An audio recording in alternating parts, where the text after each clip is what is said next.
Silakan disesuaikan dengan program studi yang teman-teman pilih sehingga peluang untuk lolos SNMPTN 2022 akan semakin besar. Assalamualaikum warahmatullahi wabarakatuh. Kembali lagi di channel Long Life Education. Pada kesempatan kali ini saya akan berbagi informasi berkaitan dengan kuota SNMPTN tahun 2022 untuk semua perguruan tinggi negeri di Indonesia. Untuk melihat-lihat dulu kira-kira perguruan tinggi yang teman-teman tuju, yang di dalamnya ada program studi yang teman-teman pilih nantinya, apakah kuotanya itu banyak atau tidak, bagaimana tentang animo pendaftar di tahun 2021, karena ini adalah hal yang sangat penting terutama teman-teman yang belum menentukan pilihan, atau mungkin teman-teman masih bingung tentang pilihan prodi yang ada di perguruan tinggi negeri yang teman-teman tuju. Contohnya saja di sini saya akan membahas untuk kuota SNMPTN terlebih dahulu. Klik SNMPTN di daftar PTN, nanti di sini sudah muncul semua perguruan tinggi negeri se-Indonesia. Nah, teman-teman tinggal klik perguruan tinggi negeri yang teman-teman tuju. Misalkan di sini ada Universitas Indonesia. Tinggal diklik saja, di sana sudah muncul. Ada 2 kolom, ada Saintek dan juga ada Soshum. Saya sarankan teman-teman di SNMPTN kali ini tidak keluar dari jalur yang teman-teman sekarang berada di SMA maupun SMK. Semisal teman-teman di SMA adalah siswa MIPA, jadi teman-teman silakan pilih untuk Saintek. Begitu juga ketika teman-teman adalah siswa IPS, jadi teman-teman memilihnya adalah Soshum. Begitu juga untuk teman-teman di SMK, silakan pilih yang sesuai dengan mendekati jurusan teman-teman yang ada di SMK, karena itu akan berpeluang lebih besar untuk teman-teman lolos di SNMPTN. Kenapa sih teman-teman harus melihat kuota atau daya tampung SNMPTN di tahun 2022 ini? Nah, ini adalah strategi teman-teman, salah satu strategi yang bisa teman-teman gunakan untuk memilih prodi di perguruan tinggi negeri yang teman-teman akan pilih. Semisal berasal dari SMK Teknik Mesin. Di sini ada pilihan SMK Teknik Mesin S1 yaitu 16 jumlahnya untuk kuota SNMPTN 2022, sedangkan animo pendaftar di tahun lalu 167, berarti perbandingannya kurang lebih 1:10 untuk tahun lalu. Nah, kemudian mungkin teman-teman juga akan memilih untuk pilihan prodi yang kedua.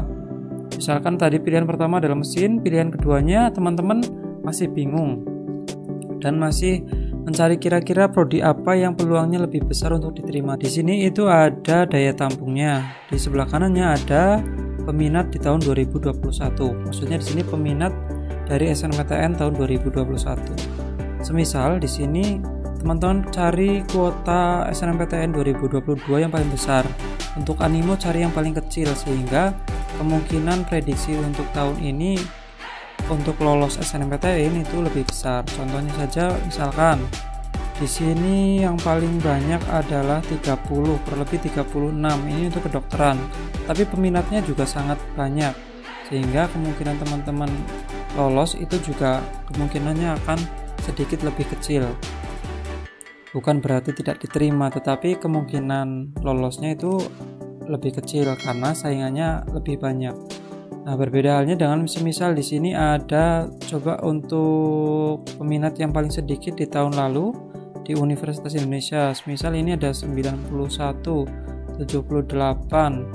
Nah, yang diterima adalah 12. Berarti kan di sini ada kurang lebih 1:6 ya, teman-teman. Nah, jadi kemungkinan teman-teman untuk memperkirakan dan memilih prodi tersebut sehingga tinggal dimantapkan. Atau mungkin teman-teman bisa mencari referensi lain di universitas lainnya ya, teman-teman. Nah, misalkan kita klik ganti PTN, kita akan melihat lagi universitas lain. Misalkan tadi sudah Universitas Indonesia, kita misalkan memilih untuk Universitas Negeri Jakarta. Kita klik di sana. Untuk semisal di sini prodi Soshum. Di sini ada banyak ya, teman-teman, ada kurang lebih 43. Teman-teman tinggal pilih. Saya sarankan sesuai dengan minat dan bakat teman-teman, itu adalah yang utama. Kalau misalkan teman-teman masih bingung, silakan cari prodi yang sekiranya teman-teman minati dan kuotanya banyak. Syukur-syukur peminat di tahun lalu itu sedikit, sehingga di tahun 2022 ini bisa menjadi referensi pilihan teman-teman untuk menentukan di pilihan satu atau pilihan kedua prodi yang akan teman-teman pilih di SNMPTN tahun 2022 ini. Nah, jadi semua sudah lengkap di sini ya.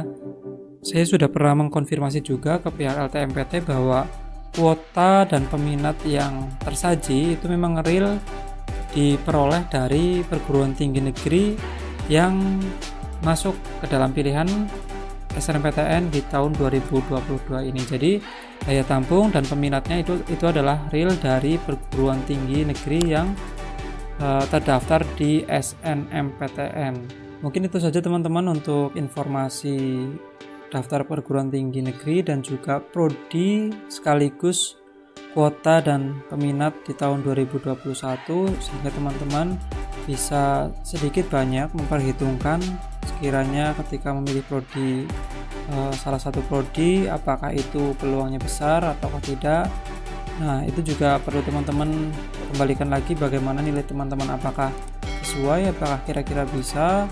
Khususnya bagi teman-teman yang punya prestasi, silakan disesuaikan dengan program studi yang teman-teman pilih sehingga peluang untuk lolos SNMPTN 2022 akan semakin besar. Mungkin itu saja teman-teman untuk informasinya. Kurang lebih saya mohon maaf apabila ada tutur kata yang kurang berkenan. Sekian, Assalamualaikum warahmatullahi wabarakatuh.